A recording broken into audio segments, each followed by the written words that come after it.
Bonjour, salam alaikum. J'espère que vous allez bien, alhamdulillah. De retour une fois de plus avec vous. Par rapport au livre du président de la transition, en l'occurrence Mohamed Idriss Déby, de Bédouin à président, on abordera aujourd'hui avec vous le premier, le deuxième et le troisième chapitre d'une façon un peu bref. Et dans les jours à venir, Inch'Allah, on procédera avec le quatrième, cinquième ainsi que le sixième chapitre. Dans le premier chapitre, monsieur avait commencé d'abord en élaborant le fait qu'il était un bédouin supportant ces allégations. Monsieur aurait pu simplement procéder par le terme berger parce qu'il est supporté historiquement et culturellement relatif à son patrimoine à lui, que ce soit côté paternel ou maternel. Mais d'une façon ou d'une autre, monsieur a voulu se distinguer. On a vu des intellectuels tchadiens qui sont venus justifier le choix du terme bédouin, je ne sais pas quoi moi, malgré le fait que c'était des tentatives vouées à l'échec. D'ores et déjà, le début du fameux chapitre du livre était erroné. De là, on parle de son départ du village. Il nous a un peu parlé d'abord de sa grand-mère maternelle et ensuite paternelle. Il a mis l'accent sur le fait qu'il était un jeune régulier comme les autres. Donc, et puis, c'est qui m'a laissé un peu perplexe. Mohamed, il était tout, incluant ses frères. Hein. Ils étaient tous sauf des jeunes réguliers comme des citoyens lambda. D'abord, ils se distinguaient des autres à travers les voitures qui les amenaient à l'école, qui les cherchaient, et puis surtout hein, l'impunité qui sévit entre eux. Je n'ai pas vu, moi, un de mes amis, un de mes camarades de lycée qui a tabassé son maître, son instructeur.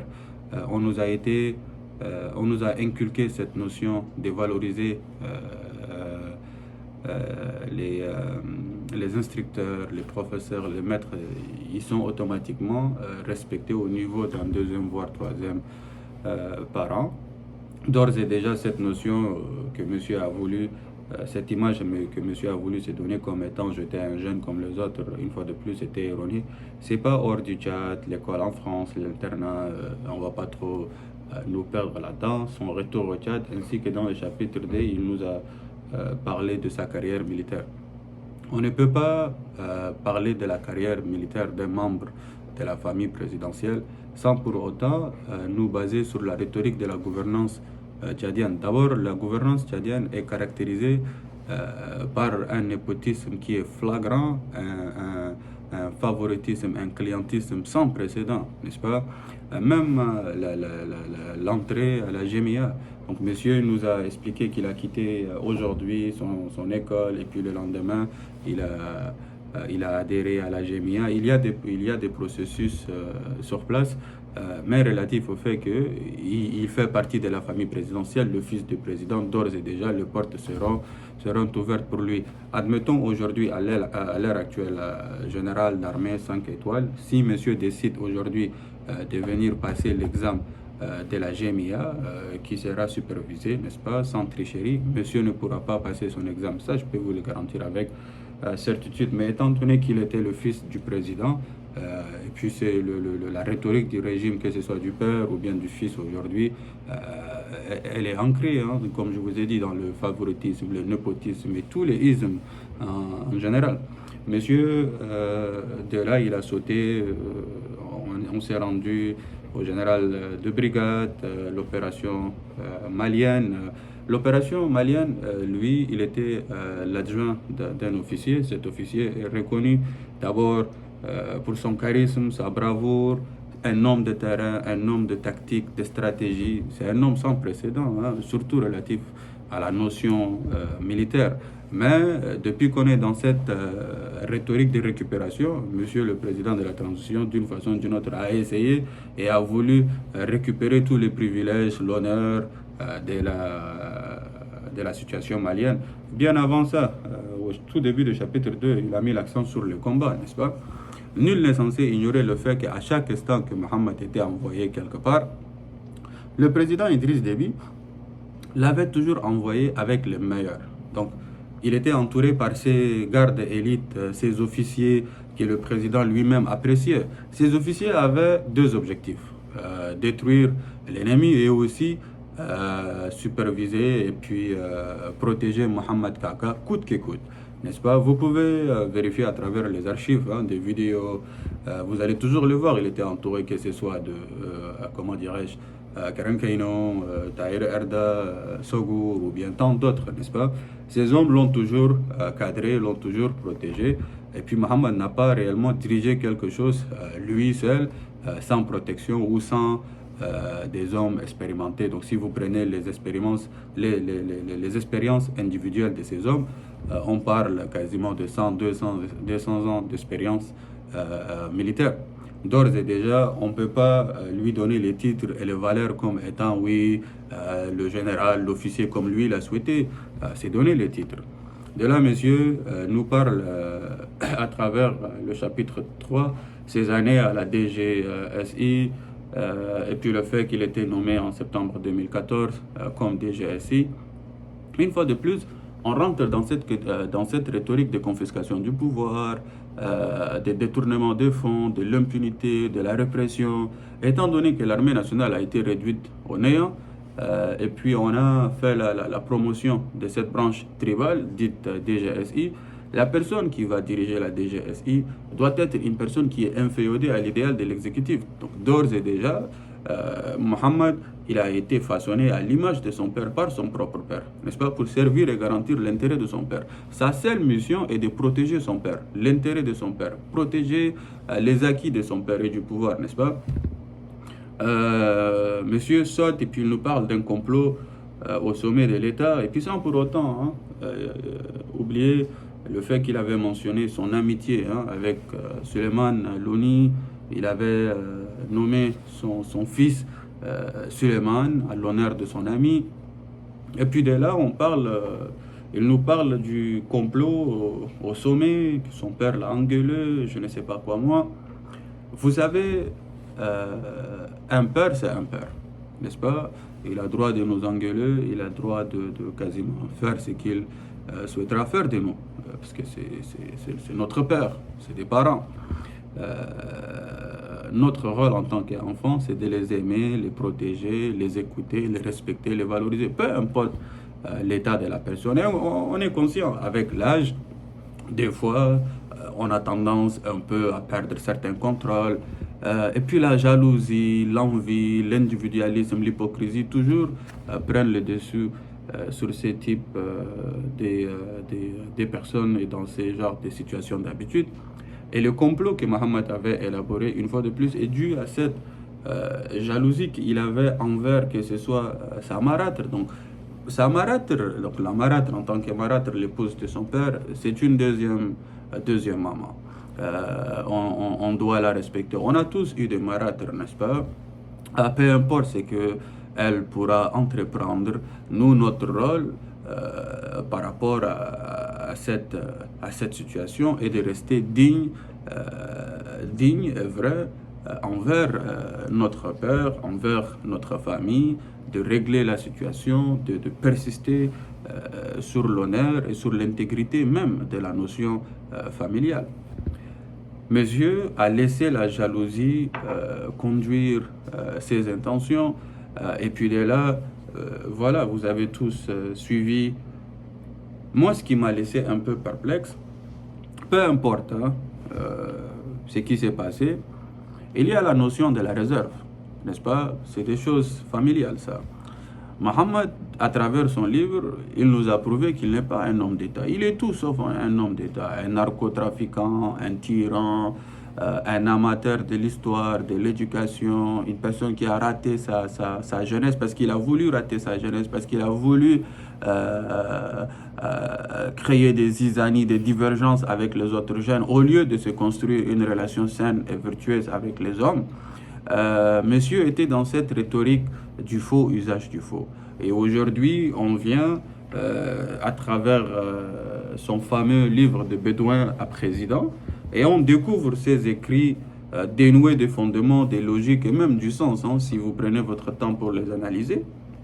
Il prend les gens, je pense, les lecteurs pour des cons des fois, Par rapport à la région du Bata et puis le Coran al-Karim, il nous a dit en 22 jours, il a pu lire le Coran et puis il a compris le Coran qui a été révélé en 25 ans. Mohammed l'a lu et puis il l'a compris en 22 jours. En quelle langue? En arabe? En français? L'islam est une science, elle est large, dotée de plusieurs filières.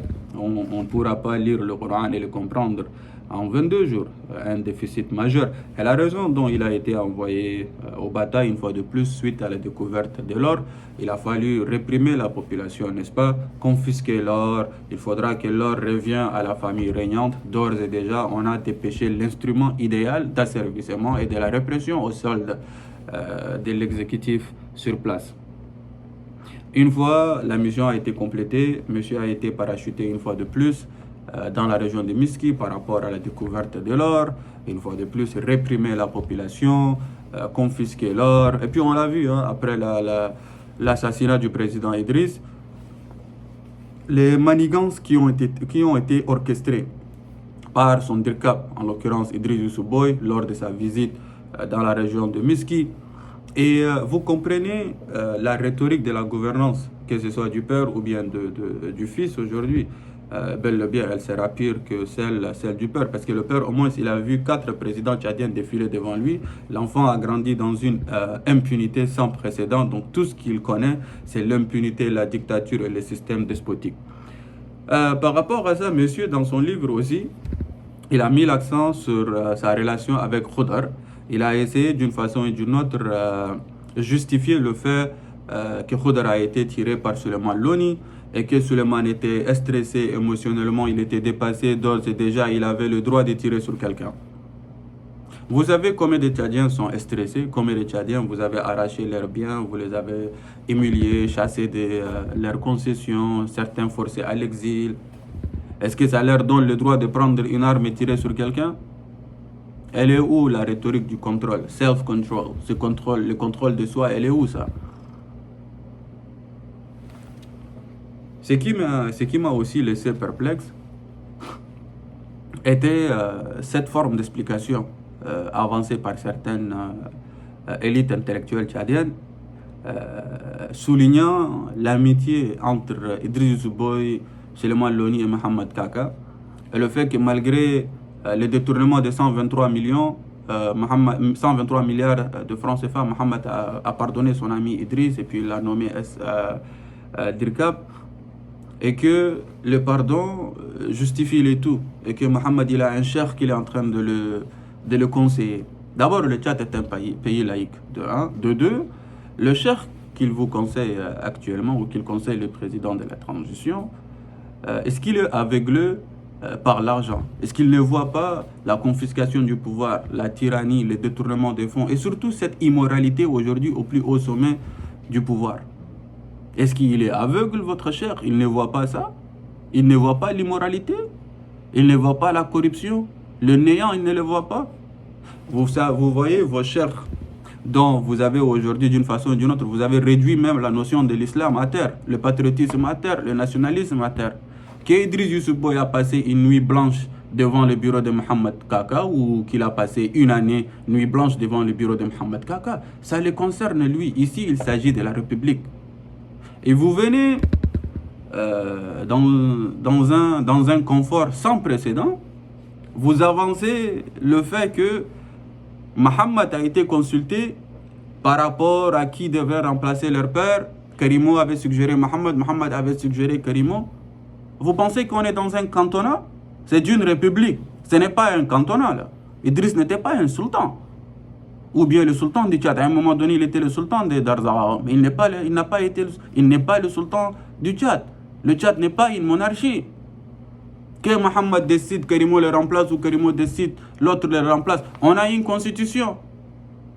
Elle est où la constitution des intellectuels? Vous venez, vous marchez sur vos mots sans réserve ni honte là. Vous allez rencontrer Allah subhanahu wa ta'ala, un de ces cas. Mais apparemment, l'amitié justifie tout. Si c'est ça, pourquoi vous avez écrit des livres sur Hinda? Pourquoi vous avez dénoncé l'amour qui existait entre Idriss et son épouse? Idriss aimait son épouse. Il avait droit d'aider son épouse. La jalousie était relative au fait que le 6e mandat allait être le mandat de Hinda. Idriss Déby allait chasser les Français, suite à l'appel qui a été intercepté par les services de renseignement français entre Idriss et Poutine. Le 6e mandat allait être son mandat de retraite. Hinda, le poste de vice-président, a été taillé pour elle. Hinda allait gouverner. Mohamed allait être chassé de la DGSI. Ça, c'est vrai. Et comme il avait mentionné ici à Miski, son père l'avait demandé, est-ce que tu préparais un coup d'État contre moi?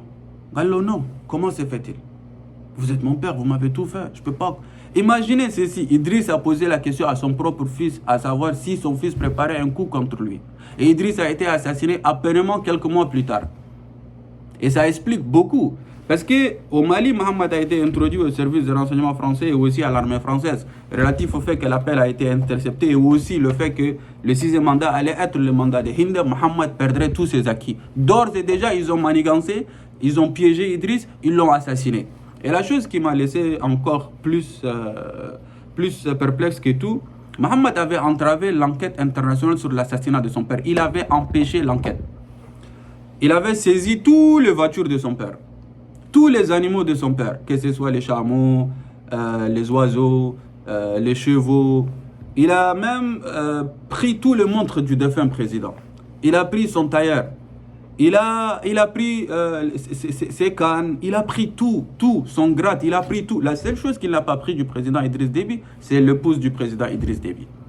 Il a humilié l'épouse du président Idriss Déby. Il a chassé de la maison. Il a jeté ses effets, publié ça à travers les réseaux. Il a fait arrêter son propre oncle paternel, le frère cadet à son père. Il a fait arrêter son oncle, il l'a humilié, il a publié la vidéo. Il est venu, il a fait assassiner son propre cousin Yahya Dilo.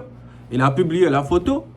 Il est parti, il était l'homme derrière l'assassinat de la mère de Yahya Dilo lorsqu'il avait attaqué la maison de Yahya. Yahya en personne l'avait dit parce qu'Idriss Déby ne savait même pas.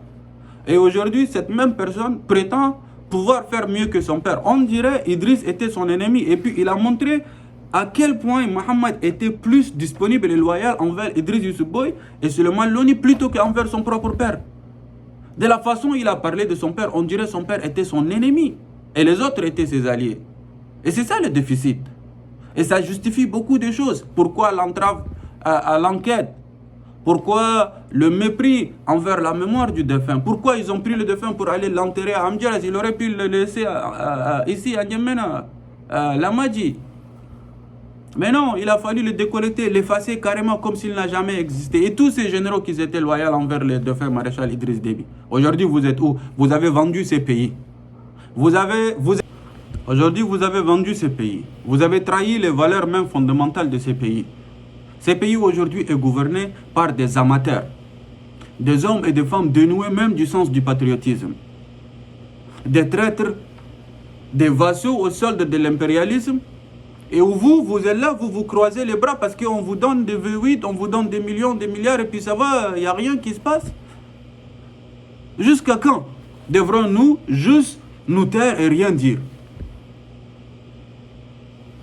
Inch'Allah, dans les jours à venir, je reviendrai avec le 4e, 5e ainsi que le 6e chapitre.